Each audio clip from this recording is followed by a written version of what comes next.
조국 전 장관이 병립형으로 3%를 어떻게 넘어요? 저는 이 말씀을 한번 드리고 싶어요. 운동권 맞긴 한가요, 그분? 그분은 전두환 정권 당시 만들어진 대표적인 특혜인 석사장교 제도 이용했던 분 아닌가요? 저는 운동권 내에서도 과연 그걸 진짜 운동권으로 생각하는지 잘 모르겠어요. 그 대단한 업적을 조국 같은 사람이 운동권 특권 세력으로서 가로채는 것에 대해서 더 이상 국민들이 용납하지 않아야 한다는 것이고, 그게 이번 총선에서 시대 정신을 반영돼야 한다는 것이 제 생각입니다.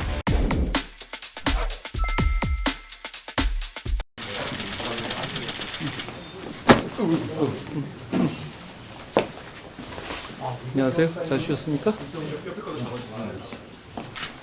오늘은 없으시면 어떡할까요? 위원장님, 의대정원 확대에 반발해서 전공들이 이제 사직서 제출했는데 의료 공백에 대한 우려도 나오는 상황이잖아요. 여당으로서 대안이 있으실까요? 정부가 어떤 취지에서 그 정책을 준비하는지에 대해서는 충분히 설명이 있었다고 생각합니다. 국민의 건강과 직결되는 문제이기 때문에 서로 대화해서 국민을 위한 길을 찾아야 한다라고 생각합니다. 안녕하세요. 기자님. 대표 같은 경우에 비공개 회의 중에서 공천을 논의하는 밀실 비선 논란 나오고 있는데 이에 대해서 어떻게 생각하시는지.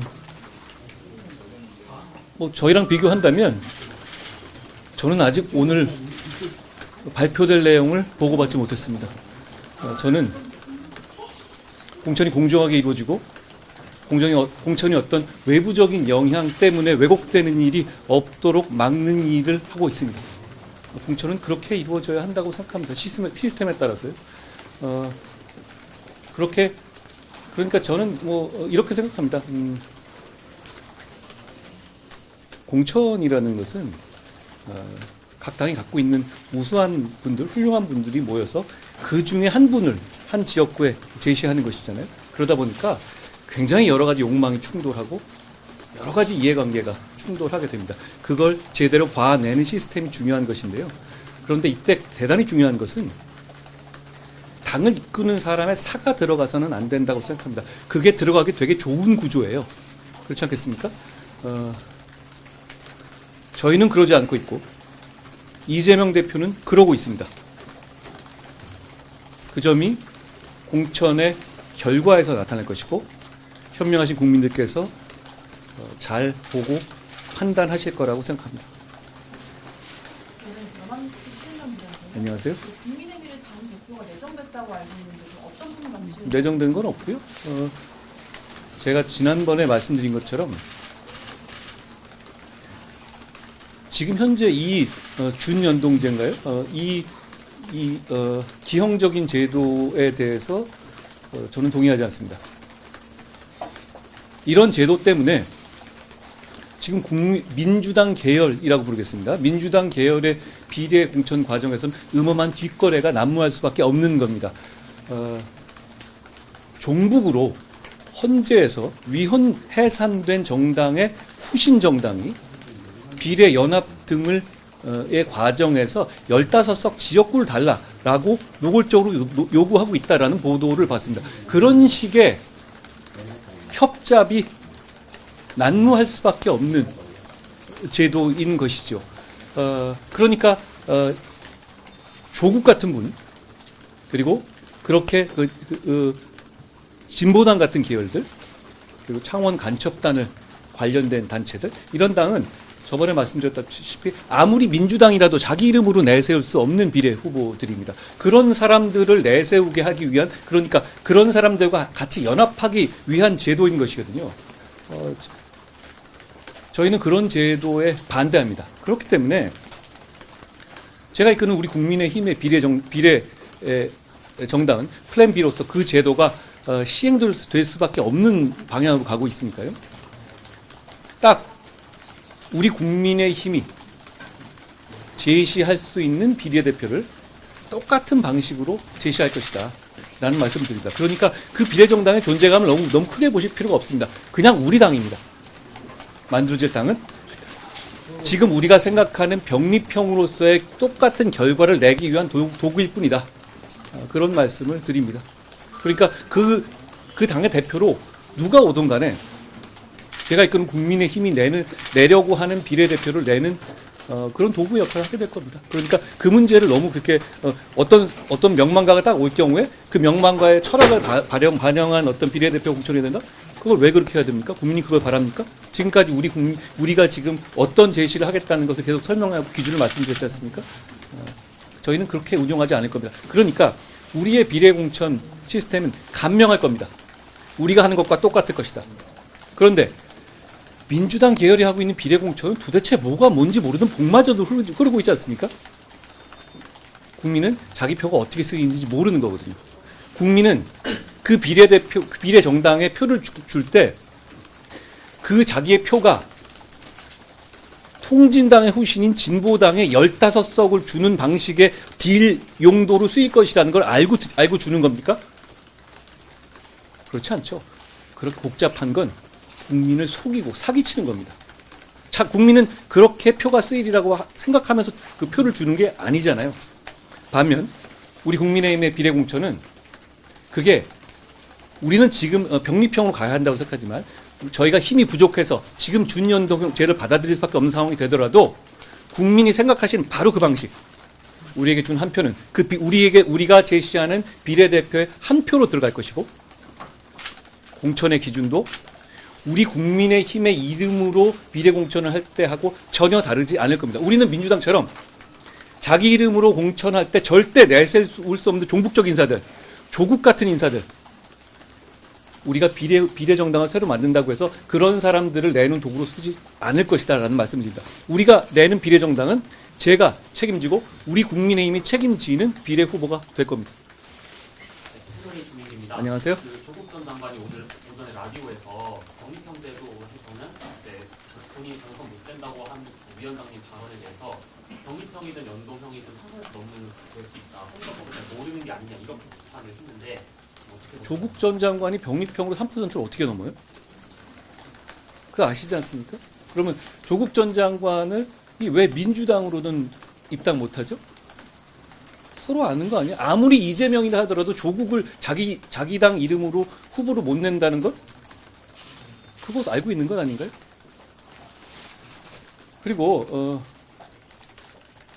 말씀 나왔으니까 제가 드리는데요.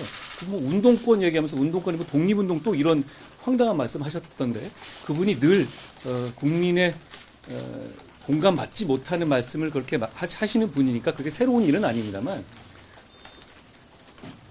저는 이 말씀을 한번 드리고 싶어요. 운동권 맞긴 한가요, 그분이? 그분은 전두환 정권 당시 만들어진 대표적인 특혜인 석사장교 제도 이용했던 분 아닌가요? 저는 운동권 내에서도 과연 그걸 진짜 운동권으로 생각하는지 잘 모르겠어요. 다시 한번 말씀드리지만 민주화 운동은 국민 모두의, 시민 모두의 공입니다. 정말 대단한 업적이라고 생각합니다. 그렇지만 그 대단한 업적을 조국 같은 사람이 운동권 특권 세력으로서 가로채는 것에 대해서 더 이상 국민들이 용납하지 않아야 한다는 것이고, 그게 이번 총선에서 시대 정신으로 반영돼야 한다는 것이 제 생각입니다. 위원장님, 안녕하세요. 오늘부터 임시국회가 시작됐는데 민주당은 쌍특권 투여를 29일로 하자는 주장을 하고 있는 것 같은데 그때까지 공천 좀 미루겠는 거 아니에요? 민주당의 그런 정책은 쌍특검 이런 것밖에 없는 것 같아요. 도대체 몇 달째 이러고 있는 겁니까? 마음대로 하라고 하십시오. 그걸 연계해서 총선의 어떤 뭐 전략이라든가 이런 걸 쓰는 것 같은데요. 그런 전략 국민들이 다 아시지 않습니까? 양승문 국방부장입니다. 안녕하세요. 검사 최근에 본격적으로 행보를 시작하시는 것 같은데 사과나 입장 분명히 좀 있어야 한다고 보시나요? 제가 그 문제에 대해서는 충분히 제 입장을 선명하게 말씀드렸다라고 생각합니다. 안녕하세요. 정치개혁 일환으로 세비 중위소득에 맞춰서 갖자는 제안하셨었는데 그 이후에 별도로 이렇게 논의가 없는 것 같아서. 아닙니다. 제가 그거는 지금 우리 당의 당론으로 하기 위해서 지금 노력하고 있고요. 그래야 한다고 생각합니다. 정치개혁 말씀하셨으니까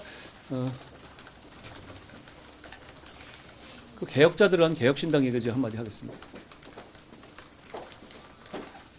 대표님 오늘 그 아직 잠깐만요. 네, 네. 저는 그 개혁신당 결국 돈 때문이었나 이런 말씀을 드리고 싶어요.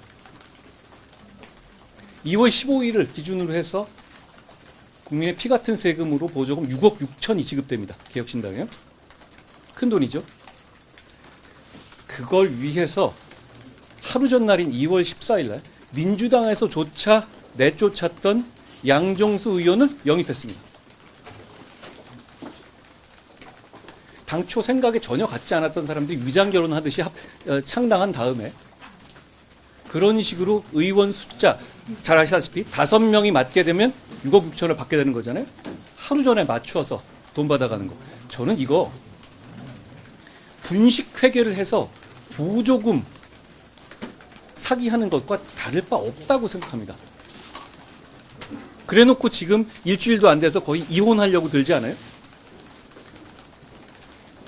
그래놓고 지금 정말 이렇게 이혼하듯이 갈라선다면 이건 정말 보조금 사기라고 말하더라도 저는 과한 말이 아니라고 생각합니다. 제가 묻고 싶습니다. 이게 개혁입니까? 이게 정치 개혁인가요?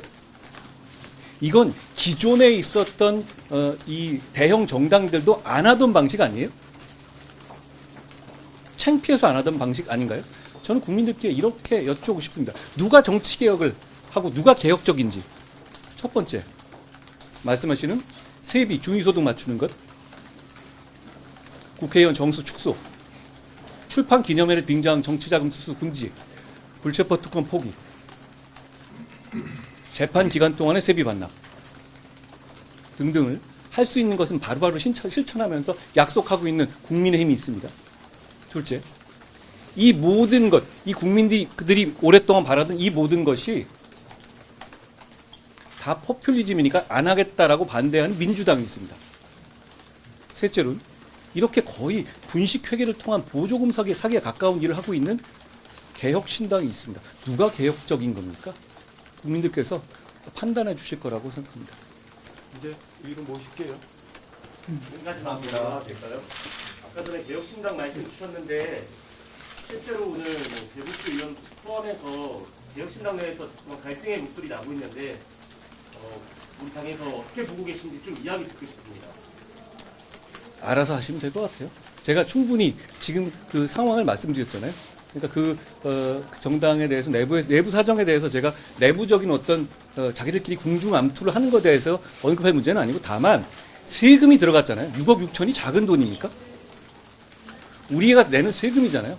저는 그 부분에 대해서 지적하면서 개혁이란 말을 뭐 이름이야 짓는 건 자유지만 개혁이라는 말과 전혀 어울리지 않는 행태다라는 말씀드립니다. 돈 때문에 못 헤어지는 거 아닌가요?